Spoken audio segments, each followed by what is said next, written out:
ازيكم يا اصحابي؟ عاملين ايه؟ بابا يا جدعان النهارده طالع ببطيخه. البطيخه دي احنا قبل كده عملنا عليهم عملنا عليها بابا يا جدعان المره دي هو اللي جاب البطيخه، ولا انا ولا ادهم. ولا انا ولا هو. هي كانت ب 120 واداها لبابا ب 100. بس استنوا بقى يا جدعان اقول لكم خبرتي في البطيخ. هنشوف بقى حلوه ولا وحشه. انا بس اقول لهم خبرتي في البطيخ.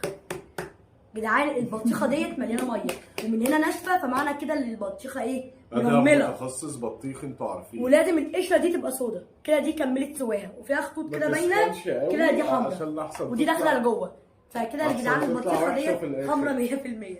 يلا بينا بقى نشوف حلوه ولا وحشه يا جدعان. وقبل ما نفتحه وصلونا لل 100,000 فيديوهات كل اول صيف البطيخ. يلا يا رب تطلع حلوه. يا رب. طنطا اهي. اوف شكلها هتطلع. انا اسمي اختبار بقى بقى. حلو.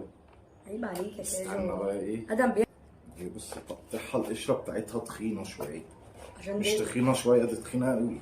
بصوا يا جدعان القشره البطل. بصوا عاملين ازاي كده قشره دي كده. تخينه قوي. اوه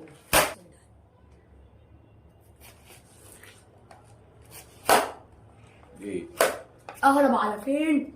اقسم بالله جامده قوي. اهرب على فين؟ محمد انا بعد الفيديو بصوا دوت يا هاخد جدعان. البطيخه دي واخلع. اقسم بالله حاجه خياليه. تحفه. يا جدعان صاحبكم جيبوا لا البطيخه بابا دوت. يكسب. ولا انا ولا انت. واللي عارف اسم البطيخه الكبيره قوي دي ايوه يا جدعان ابعتوا لنا يكتب في الكومنتات ده شمام بقى لا ولا بس دوت ولا طعمها ايه؟ جامد. يعني اقسم بالله العظيم البطيخه جامده قوي. طعمها مش طبيعي. دي بقى كمان لو سقعه هتبقى في حته تانية.